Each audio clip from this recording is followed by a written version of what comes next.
ভিডিওতে ক্লিক করার জন্য আপনাকে ধন্যবাদ। এই দুটো শব্দ যারা জানেন তারা দেখে বুঝতে পারছেন, যারা জানেন না তারাও দেখে বুঝতে পারছেন। এই দুটো শব্দের অর্থ উচ্চারণ ব্যাখ্যা শিখাবো।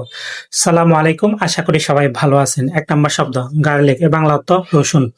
এই শব্দের ব্যাখ্যাটা দিচ্ছি আপনারা যাতে শব্দটা না বলেন এবং শব্দটা ভালোভাবে বুঝতে পারেন। রসুন এক ধরনের গাছের কন্দ যা রান্নায় সুগন্ধ ও স্বাদ বাড়াতে ব্যবহৃত হয়। এটি শুধু খাবারের স্বাদ বাড়ায় না, শরীরের জন্য খুব উপকারী। রসুন খেলে রক্তচাপ নিয়ন্ত্রণ থাকে, ঠান্ডা কাশি কমে এবং শরীরের রোগ প্রতিরোধ ক্ষমতা বাড়ে। প্রাচীনকাল থেকে এটি ওষুধ হিসাবে ব্যবহৃত হয়ে আসছে।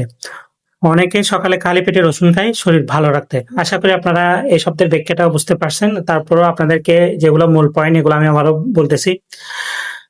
রসুন খেলে রক্তচাপ নিয়ন্ত্রণ থাকে, ঠান্ডা কাশি কমে এবং শরীরের রোগ প্রতিরোধ ক্ষমতা বাড়ে। প্রাচীনকাল থেকে এটি ওষুধ হিসাবে ব্যবহৃত হয়ে আসছে। আশা করি আপনারা বুঝতে পারছেন রসুন খেলে কি উপকার হয়।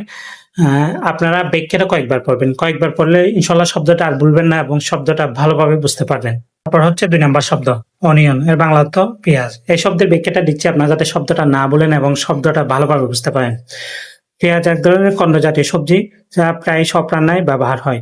এটি খাবারের স্বাদ ও ঘ্রাণ বাড়ায়।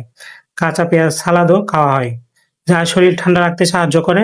পেঁয়াজ এমন উপাদান থাকে যা রক্ত পরিষ্কার করে ও রোগ প্রতিরোধে সাহায্য করে। চোখে পানি আসার কারণ হলো পেঁয়াজ কাটার সময় যে রস বের হয় তা চোখে হালকা জলাভাব সৃষ্টি করে।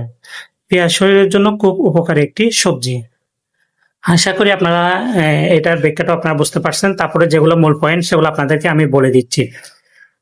পেঁয়াজে এমন উপাদান থাকে যা রক্ত পরিষ্কার করে ও রোগ প্রতিরোধে সাহায্য করে। ঠিক আছে, চোখে পানি আসার কারণ পেঁয়াজ কাটার যে রস পড়েছে তা থেকে জলাভাব সৃষ্টি করে, এটা আপনারা জানেন।